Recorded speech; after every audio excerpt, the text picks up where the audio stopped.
जो परंपरा, जो व्यवस्था आपके ऊपर अत्याचार शोषण करती है, आपको उस व्यवस्था से एक झटके में बाहर निकल जाना है और आपको बुद्ध की तरह जाना है।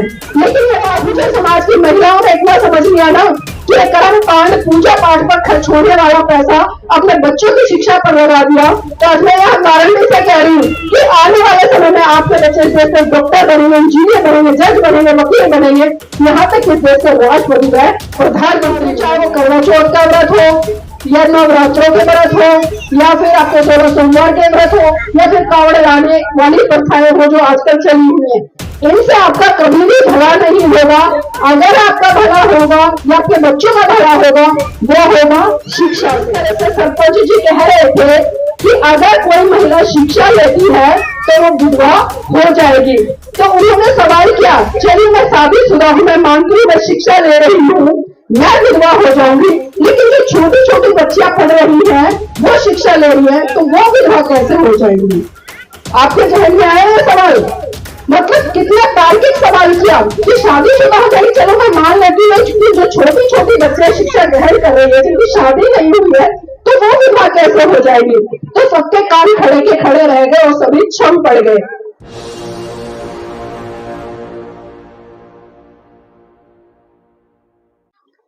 सर्वप्रथम महाकाली तथागत बुद्ध को अपनी संकल्पनाओं के सुमन अर्पित करते हुए समस्त भारतीय नारी के मुक्तिदाता, बहुजनों के मुक्तिदाता, दुनिया का सूरज, ज्ञान का प्रतीक, संविधान के रचयिता परम पूज्य बाबा साहब को सत सत नमन करते हुए बहुजनों को भारत में सत्ता के गलियारों तक ले जाने वाले साहब मान्यवर काशी राम जी को नमन करते हुए इस देश से पाखंडवाद को मिटाकर एक वैज्ञानिक सोच देने वाले पेरियार जी को नमन करते हुए अपनी 20 बीघे जमीन को बेचकर सच्ची रामायण का इतिहास रचने वाले ललित सिंह यादव जी को नमन करते हुए इस देश में शिक्षा की अलग जगह कर इस देश के लिए खासकर महिलाओं के लिए पहला स्कूल खोलने वाले फूले दंपति राष्ट्रपिता ज्योतिबा फूले और माता सावित्री बाई फूले जी को नमन करते हुए और इस देश में बहुत तार्किक तरीके से और मोटे तरीके से पाखंडवाद पर प्रहार करने वाले संत कबीर जी को नमन करते हुए और बहुजन समाज में जन्मे तमाम संतों, गुरुओं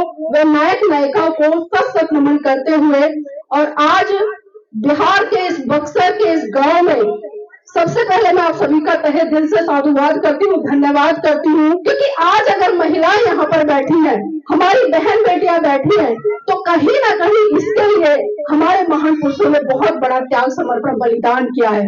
अगर मैं बात यहाँ पर शिक्षा की करूँ, क्योंकि जिस तरह से राष्ट्रमाता सावित्री बाई फूले ने उस समय की तमाम कृतियों से लोहा लेते हुए उस समय जो व्यवस्था थी उस पर कुठारा घाट करते हुए इस देश की महिलाओं के लिए पहला स्कूल खोलने का काम किया, तो इसमें कोई अतिशयोक्ति नहीं होगी।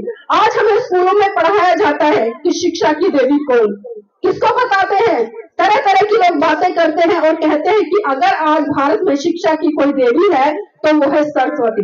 लेकिन मैं कहती हूँ कि अगर भारत देश में शिक्षा की कोई देवी है तो वो कोई सरस्वती नहीं बल्कि वो राष्ट्रमाता सावित्री बाई फूले है, जिनके संघर्ष, समर्पण, बलिदान के कारण आज बहुजन समाज से लेकर तमाम बहन बेटियों को स्कूल में जाने का अधिकार मिला।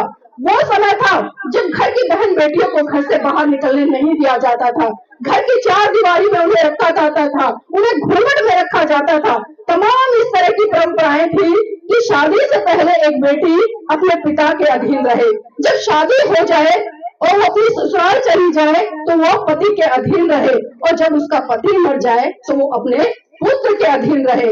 मतलब पूरा का पूरा वर्चस्व एक महिला की आजादी पर पुरुष का लगा दिया कि एक महिला कभी भी स्वतंत्र नहीं हो सकती, वो बिना पुरुष के बताए, बिना उसकी इजाजत के कहीं बाहर नहीं जा सकती। लेकिन धन्य है ऐसे महान पुरुष जिन्होंने बताया कि अगर नारी अपनी जिद पर आ जाए और नारी ठान ले तो नारी इस देश की आज राष्ट्रपति तक भी बन सकती है। तो ये त्याग, समर्पण, बलिदान हमारे महान पुरुषों का है। लेकिन आज हम बहुत ज्यादा स्वार्थी हो गए हैं। आज सिर्फ हम अपने परिवार तक, अपने बच्चों तक, अपने रिश्तेदारों तक सीमित रह गए हैं।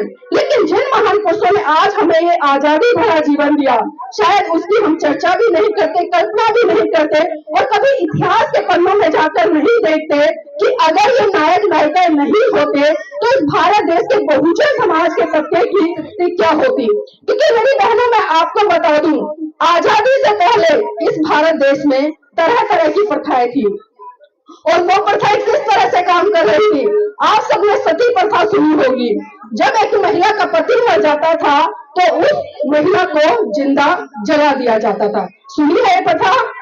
तो देखिए, हमारे बीच में कुछ महिलाएं हैं जो जानती हैं कि सती प्रथा क्या है, लेकिन मैं बता रही हूँ आपको कि आजादी से पहले भारत देश में ऐसी कुरीतियां थी, ऐसी प्रथाएं थी कि जब एक महिला का पति मर जाता था तो उस महिला को जिंदा उस पति के साथ में चिता पर बिठा दिया जाता था। वो चिल्लाती थी, रोती थी।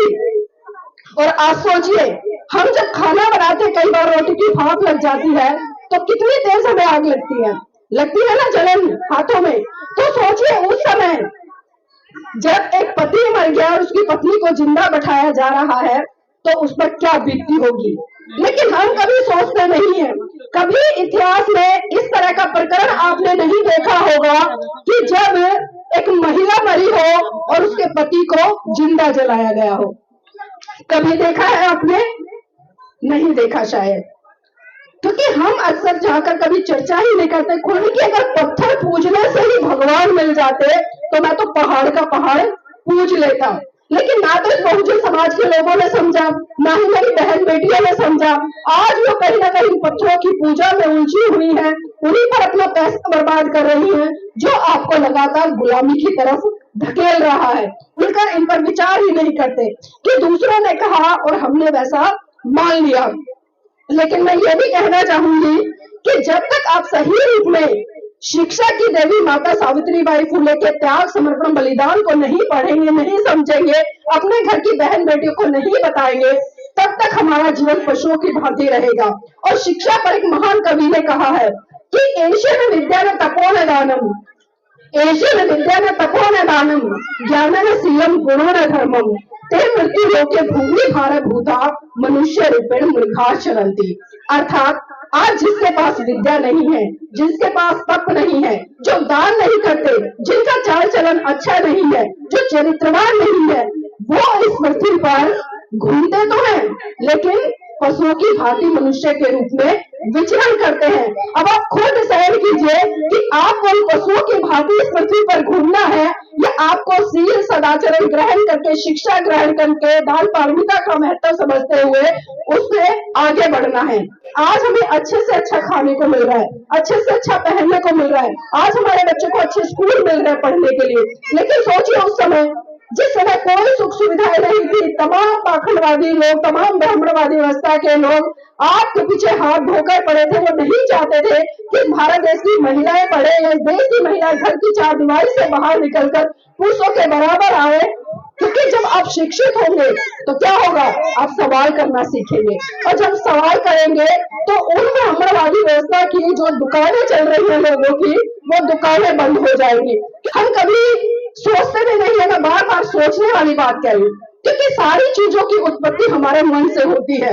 महाकाली तथागत बुद्ध ने भी 2500 वर्ष पूर्व धम्मपद की पहली ही गाथा में कहा, बच्चे पढ़ रहे थे हमारे जो छोटे छोटे आचार्य हैं, कि मनोपुबंगमा धम्मा, मनोपुबंगमा धम्मा, मनोसेठा मनोमया, मनसा च पदुठेन भास्ति वा करोति वा, ततो न दुख मनवैति चक्कन व बहतो पदम। अर्थात मन सभी प्रवृत्तियों का अगवा है, मन ही उनका प्रधान है, वे मन से ही उत्पन्न होती है। यदि आप दुखी मन से कोई काम करते हैं, कोई वचन बोलते हैं, तो दुख आपका पीछा उसी प्रकार से करता है जिस तरह से चक्का पहिया गाड़ी खींचने वाले बैलों का। कहने का मतलब बड़ा साधारण सा है कि जब आप दुखी होते हैं तो आप खुद देखिए, आकलन कीजिए, क्या कभी कोई अच्छा काम कर पाते हैं? जब आप दुखी होते, परेशान होते हैं, कोई भी अच्छा काम नहीं कर पाते, कुछ भी अच्छा नहीं सोच पाते। अगर मैं उदाहरण के तौर पर बात करूं, किसी के घर में कोई मृत्यु हो गई है तो क्या आप वहां जाकर हंसेंगे? या जिस व्यक्ति के घर गए हैं वो हंसेगा या आपसे खुशी भरी बातें करेगा? बिल्कुल भी नहीं करेगा, क्योंकि उसके मन में दुख है, उस समय पीड़ा है, वो उस समय दुख से गुजर रहा है। तो जब हमारे जीवन में दुख आते हैं और जब हम उन दुखों को दूर नहीं करते हैं तो स्वाभाविक सी बात है, वो दुख हमारा पीछा उसी तरह से करते हैं जिस तरह से चक्का यानी कि पहिया गाड़ी खींचने वाले बैलों का। और आपने देखा है कि जब गाड़ी चलती है और जो बैल होता है, बैलगाड़ी को खींचता और बैल का इस्तेमाल किस लिए होता है? बोझ को उठाने के लिए। हम उसमें चारा डालते हैं, लकड़ी डालते हैं, तमाम चीजें डालते हैं। कई बार हम खुद उस बुग्गी पर बैठकर भी आते हैं, तो एक तरह से बोझ को खींचने का काम करता है। तो इसी तरह से हमारे गलत काम है या हमारे द्वारा जो गलत विचार बोले जाते हैं, वो भी कहीं ना कहीं हमारे जीवन में बहुत बड़े स्तर पर दुख लाते हैं। लेकिन इन तमाम दुखों को दूर करने के लिए हमारे तमाम नायक नायिकाओं ने काम किया। मैं आज बात कर रही हूँ राष्ट्रमाता सावित्रीबाई फुले जी की जयंती को लेकर, क्योंकि 1831 में उनका जन्म हुआ महाराष्ट्र में, और जिस तरह से बहुत चंचल स्वभाव की थी, माली परिवार से आती थी। और आप सोचिए, आज हमारे बच्चे जो 8-8, 9-9 साल के हैं, ठीक से खाना भी नहीं जानते, ठीक से बहुत सारी चीजें भी नहीं जानते। लेकिन उस समय जो बाल विवाह प्रथा थी, क्योंकि छोटे छोटे बच्चों की शादी कर दी जाती थी, बेटी 5 साल की नहीं हुई है, 6 साल की नहीं हुई है, माता पिता को चिंता सताने लगती थी कि अरे बेटी धीरे धीरे बड़ी हो रही है, इसकी शादी करनी है। तो आपको जानकर आश्चर्य होगा मेरी बहनों, मेरे भाइयों, माता सावित्रीबाई फुले सिर्फ 9 साल की थी जब उनकी शादी राष्ट्रपिता ज्योतिबा फुले से हुई, और उनकी उम्र सिर्फ 12 साल की थी। आप कुछ सोच कर देखिए कि 12 साल का बच्चा और 9 साल की बच्ची अपने वैवाहिक जीवन को कैसे चलाएंगे, कैसे सामाजिक चीजों को समझेंगे, कैसे परिवार की जिम्मेदारियों को समझेंगे, और शिक्षा का स्तर तो बहुत दूर की बात है। तो इसीलिए जब विवाह हुआ राष्ट्रपिता ज्योतिबा फुले और माता सावित्रीबाई फुले का, मैं आपको बता दूं, माता सावित्रीबाई फुले बड़ी जिज्ञासु थी, और शादी से पहले की एक घटना है, वो अपनी माता के साथ में बाजार गई, और जो वो बाजार से कुछ पकोड़े जलेबी लेकर आ रही थी, तो कूदते खेलते रास्ते में खाती आ रही थी। क्योंकि अक्सर जब हम बच्चों को लेकर जाते हैं, हमारे बच्चे भी दुकान से कोई चीज खरीदते हैं तो खाते पीते रास्ते में चलते हैं। तो जब वो घर की तरफ आ रही थी, रास्ते में एक पादरी जी खड़े थे, और जब पादरी जी वहां पर कुछ बांट रहे थे, तो सावित्रीबाई फुले जी की इच्छा हुई कि सफेद वस्त्रों में कोई व्यक्ति खड़ा है और कुछ बांट रहा है, तो मैं भी देखती हूँ।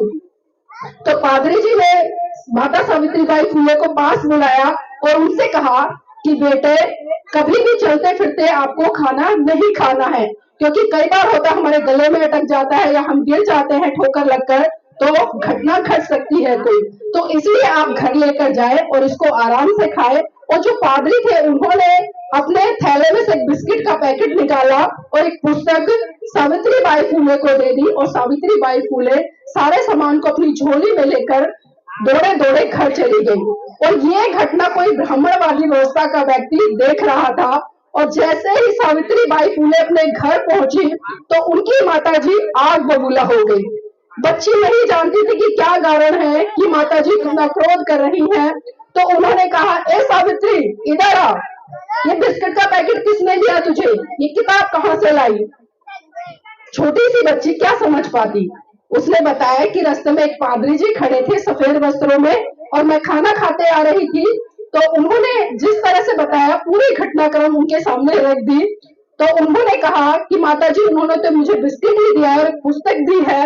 तो जो ब्राह्मणवादी व्यवस्था का व्यक्ति था, क्योंकि उस समय बहुत ज्यादा प्रचलन था, वो कहते थे कि अगर भारत के बच्चे पढ़ना लिखना सीखेंगे तो उनका धर्म है वो भ्रष्ट हो जाएगा। इसलिए बहुजन समाज के लोगों को पढ़ने लिखने से रोका जाता था, और खासकर महिलाओं पे तो बहुत बड़े स्तर पर पाबंदी थी।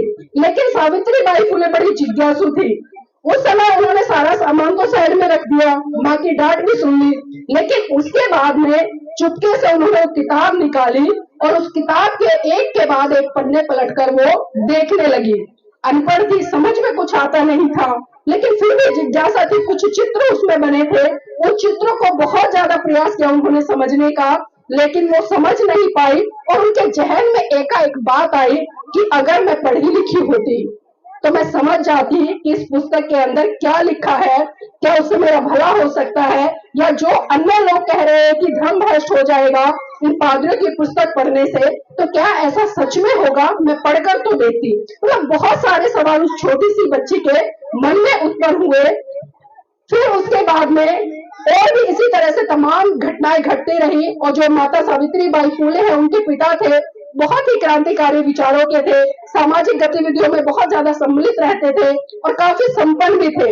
इसी तरह से जब माता सावित्री बाई फुले आसपास में कोई भी पंचायत होती थी, वो वहां जाती थी, वो देखती थी किस तरह से समाज में बहुत सारी कुरीतियां पनप रही हैं, और वो अपने पिता के साथ में जो फैसले होते थे, छोटे छोटे फैसलों को बड़ी बारीकी से, बड़े ध्यान से देखती थी और उन चीजों को कई बार अपने व्यवहार में भी लाती थी। और जब उनके आस पड़ोस में कोई इस तरह की घटना होती थी तो माता सावित्री बाई फुले खुद कहती थी कि पिताजी मुझे भी साथ लेकर चलना और इस बार फैसला मैं करूंगी। तो देखिए उस छोटी सी बच्ची के अंदर कितनी जिज्ञासा थी चीजों को समझने की, सामाजिक जो परिस्थिति थी उसको समझने की, ऊंच नीच को समझने की, धर्म के नाम पर जिस तरह से लोगों के ऊपर अत्याचार शोषण हो रहे थे उसको समझने की। तो उसके बाद में मैंने जैसे बताया कि 9 साल की उम्र में उनकी शादी हो गई और जब वो अपने ससुराल गई तो बहुत सारी ऐसी घटनाएं घटी वहां पर जिसको लेकर कहीं ना कहीं उनके मन में बहुत ज्यादा आघात भी पहुंचा।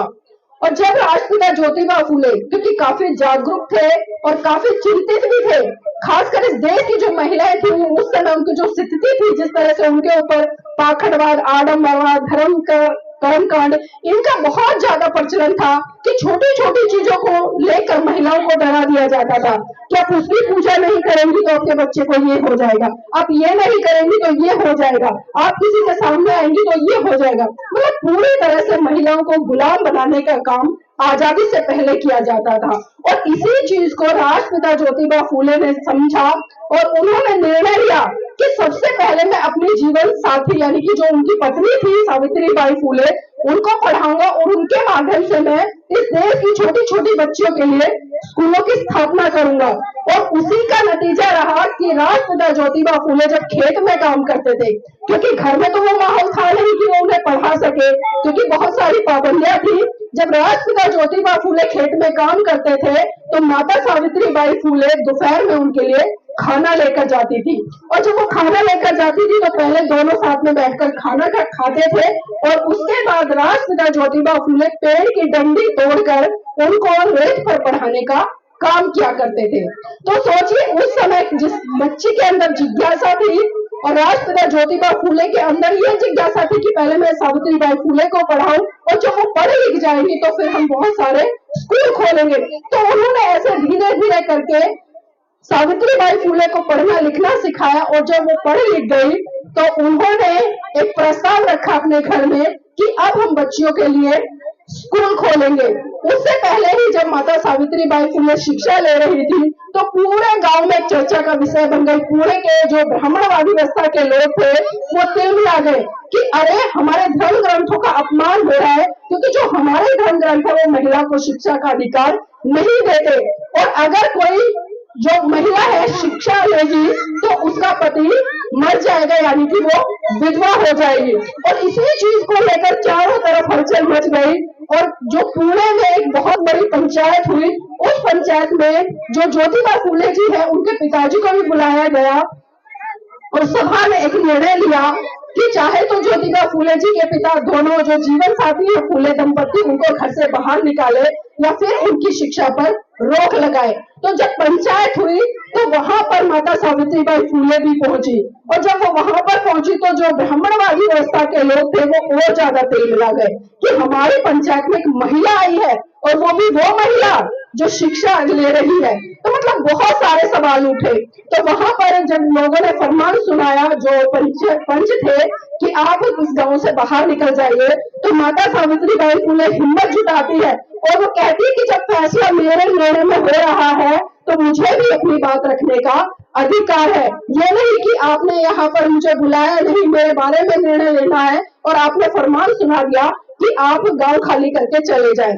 तो आप सोचिए कि उस समय जो महिला घर से नहीं निकल सकती थी उस महिला ने इतनी हिम्मत जुटाई कि पंचायत में गए और पंचायत में उन्होंने एक बात कही।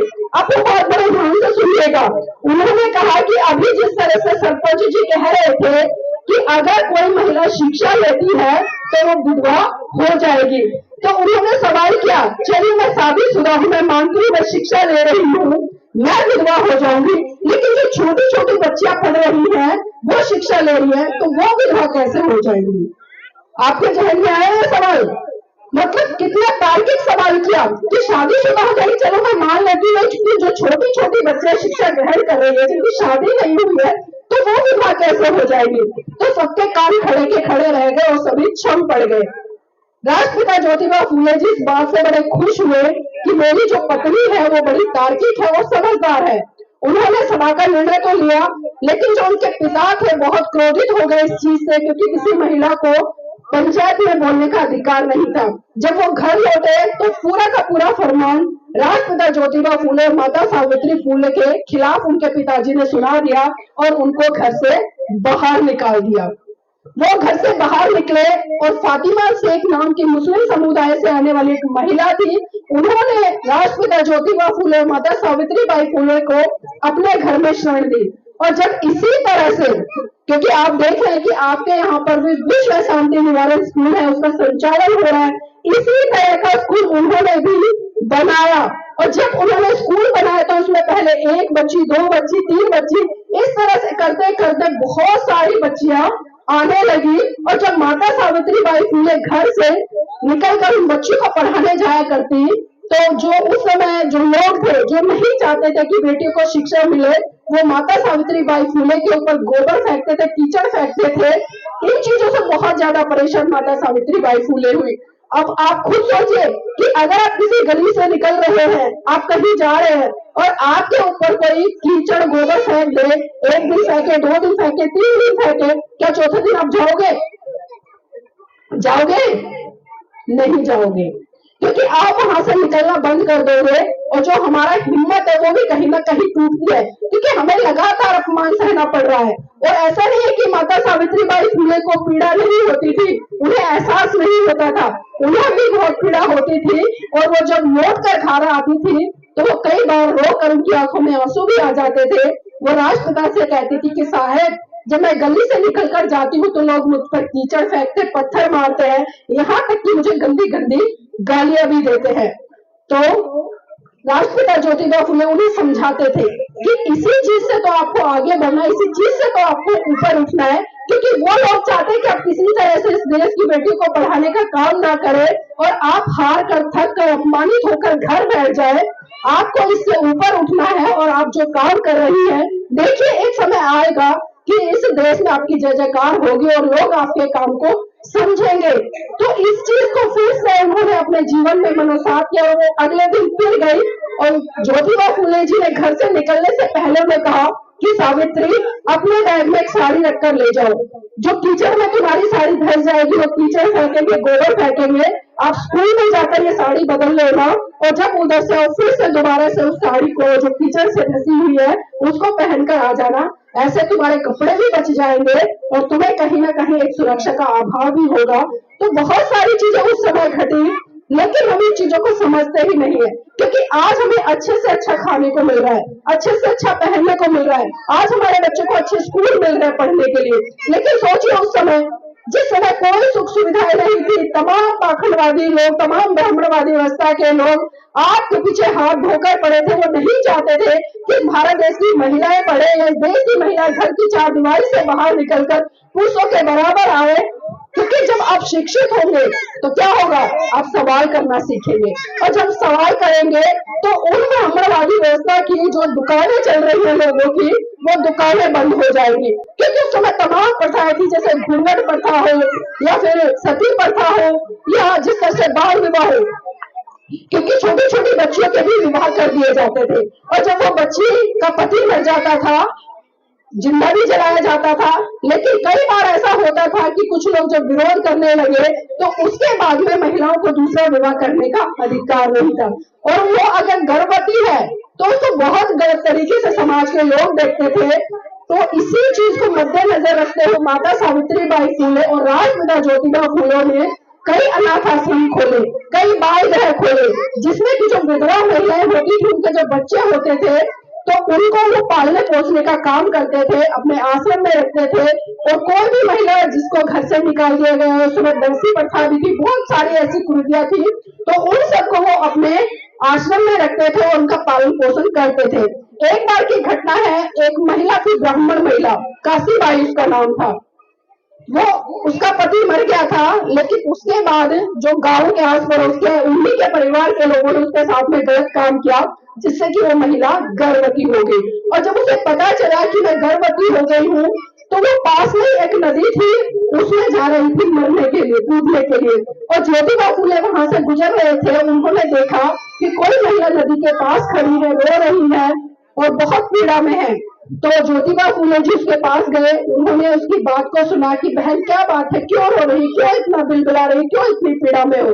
तो उन्होंने सारी घटना बताई और ज्योतिबा फूले उस महिला, जो कि काशीबाई नाम की महिला थी, उसको घर लेकर आए और उन्होंने सावित्रीबाई फूले से कहा कि आप इसको रखो और इसकी जो परेशानियां हैं उसका समाधान करो। तो उन्होंने समाज की परवाह न करते हुए, सारी चीजों से ऊपर उठते हुए, जो काशीबाई नाम की महिला थी उसको अपने घर में रखा और जब उसका बच्चा हुआ तो उसको ज्योतिबा फूले और राष्ट्रपिता जो फूले थे उन्होंने गोद लिया और उसका नाम रखा यशवंत। और वही बच्चा आगे चलकर अच्छा डॉक्टर बना और डॉक्टर बनने के बाद उसने भी अपना पूरा का पूरा जीवन समाज को समर्पित कर दिया। लेकिन आज हम क्या देख रहे हैं कि आज हम ऐसा कर रहे हैं कि हम समाज के लिए काम कर रहे हैं या हम अपने बच्चों को तैयार कर रहे हो।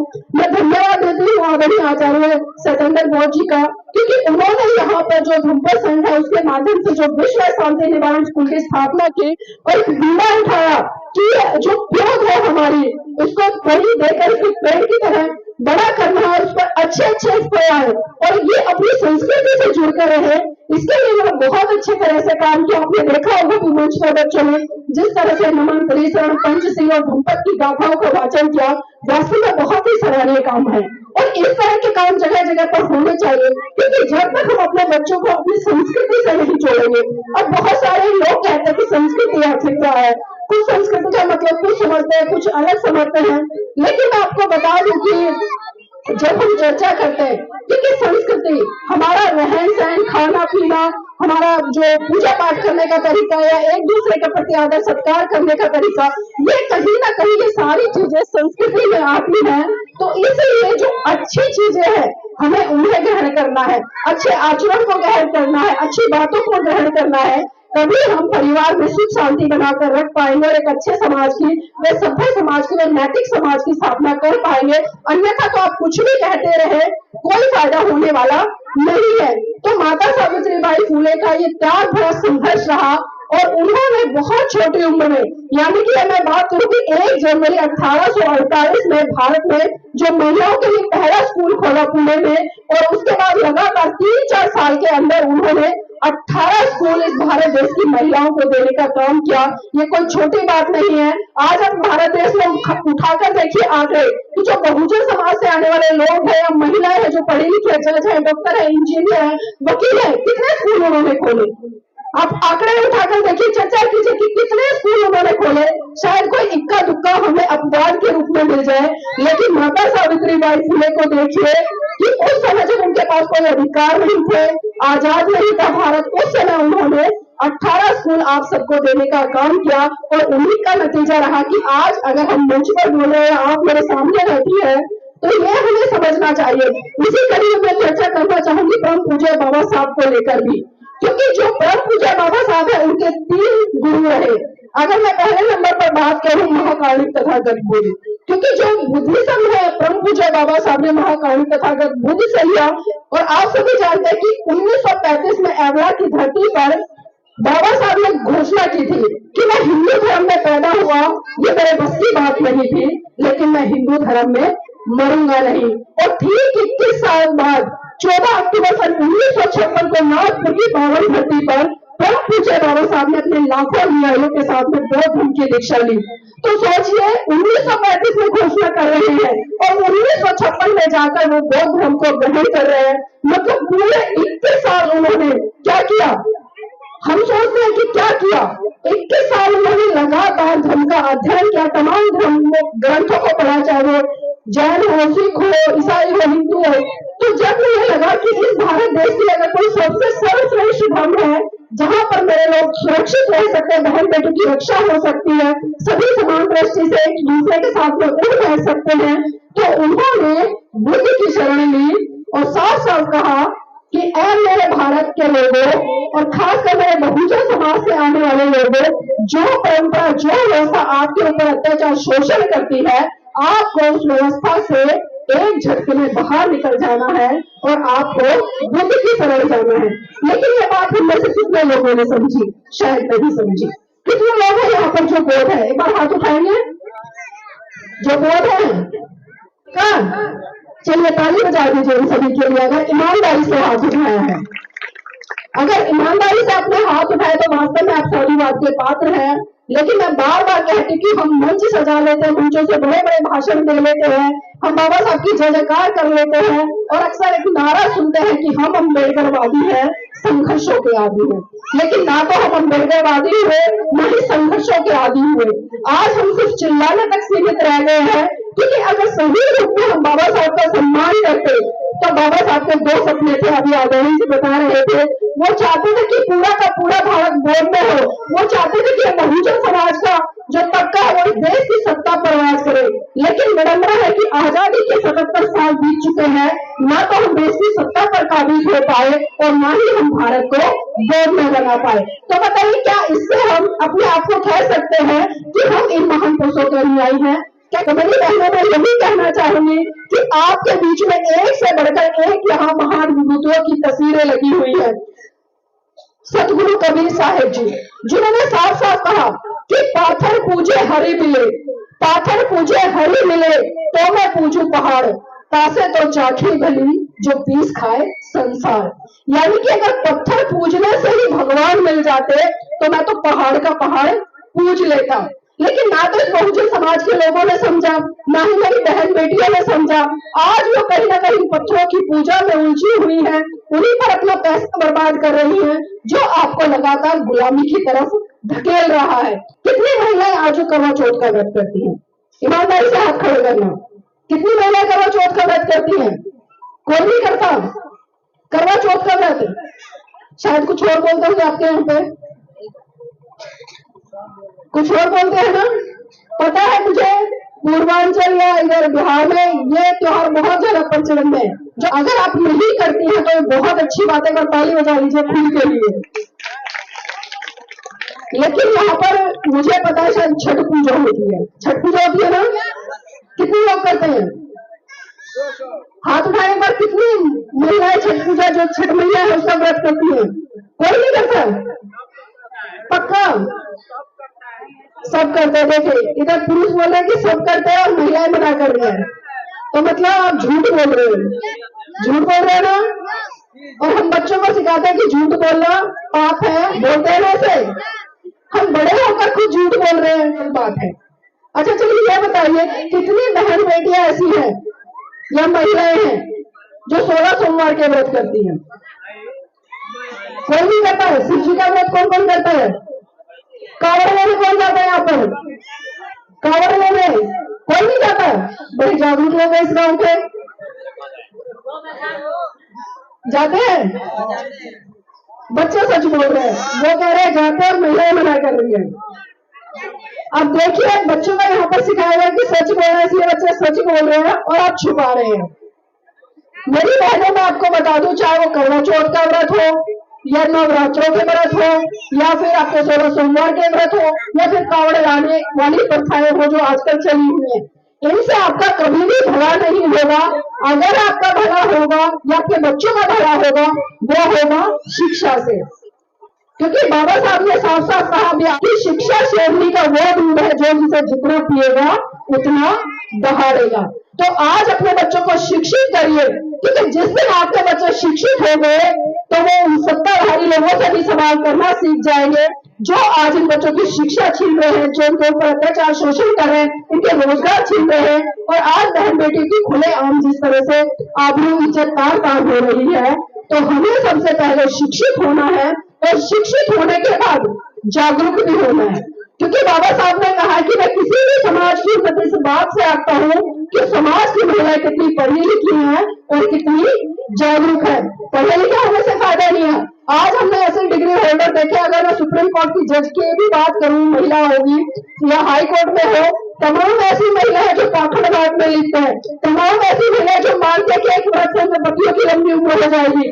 जो तमाम महिलाएं ऐसे जो छठ मैया के पूजा जो करती है, पूरा दिन ठंडे पानी में खड़ी रहती है, जो भी होता है मुझे नहीं पता क्योंकि मैं नहीं करती हूँ, लेकिन मुझे पता है कि इन सबसे कुछ भी होने वाला नहीं है, क्योंकि आपसे बढ़कर भला आपका कोई नहीं कर सकता। कोई कर सकता है तो क्या? आपसे बढ़कर भला आपका कोई कर सकता है? नहीं कर सकता ना। तो इसलिए अपना विकास कीजिए, अपने बच्चों को शिक्षित कीजिए और उन्हें सही दिशा की तरफ लेकर जाइए, क्योंकि आज भी कहीं ना कहीं हम दूसरों की संस्कृति, दूसरों के पूजा पाठ, दूसरों के मंदिरों में जाना, दूसरों की चीजों को अपनाना, उसमें बहुत ज्यादा लगे हुए हैं, जिससे कि हमारा पैसा खर्च होता है। बहुत सारे सत्संग कीर्तन होते हैं जगह जगह, हमारे ही बहन बेटियां वहां पर जाकर बैठती है, हमारी बहन बेटियां वहां पर दान चढ़ा के आती है। आपने कभी सोचा कि आपका पुरुष सुबह निकलता है कमाने के लिए, चाहे आंधी हो, तूफान हो, बारिश हो, वो 8-9 घंटे ड्यूटी करके आता है या दिहाड़ी मजदूरी करके आता है, और जो वो पैसा अपना खून पसीने की कमाई से कमा कर लाता है, आप उसी पैसों को सत्संगों में, कीर्तनों में, जागरणों में लुटाने का काम करती हैं। तो शर्म की बात है ना हमारे लिए। वो पैसा बचाकर आप अपने बच्चों की शिक्षा पर लगाओ। और जिस दिन मैंने बहुजन समाज की महिलाओं ने इतना समझ लिया ना कि कर्म कांड पूजा पाठ पर खर्च होने वाला पैसा अपने बच्चों की शिक्षा पर लगा दिया, तो आज मैं यहाँ गारंटी से कह रही हूँ कि आने वाले समय में आपके बच्चे इस देश के डॉक्टर बनेंगे, इंजीनियर बनेंगे, जज बनेंगे, वकील बनेंगे, यहाँ तक इस देश के राष्ट्रपति व प्रधानमंत्री भी बनेंगे। लेकिन जरूरत है आपको जागरूक होने की और उसी के साथ साथ में आपको शिक्षित होने की, क्योंकि एक महिला जब शिक्षित होती है ना तो 2 परिवार शिक्षित होते हैं ना, एक मायका और दूसरा शादी के बाद ससुराल। लेकिन जब पुरुष शिक्षित है तो वो खाली एक पुरुष या एक ही परिवार तक सीमित है, लेकिन जब महिला जागरूक हो जाती है, शिक्षित हो जाती है, तो वो 2 परिवार को बड़ी आसानी से जागरूक कर सकती है, पाखंडवाद से निकाल सकते हैं, रूढ़िवादी परंपराओं से निकाल सकती है। तो यही काम हमारे नायक नायिकाओं ने किया। किसी ने आपको एक वैज्ञानिक धर्म दिया, किसी ने भारत में इस धर्म को स्थापित करने के लिए तमाम शिलालेख इस भारत देश में स्थापित करा दिए, अपने 2 बच्चे धर्म पर कुर्बान कर दिए। सम्राट अशोक की बात करी, संत कबीर ने आपको एक से बढ़कर एक तार्किक बातें कही जिससे कि आपका कल्याण हो सके।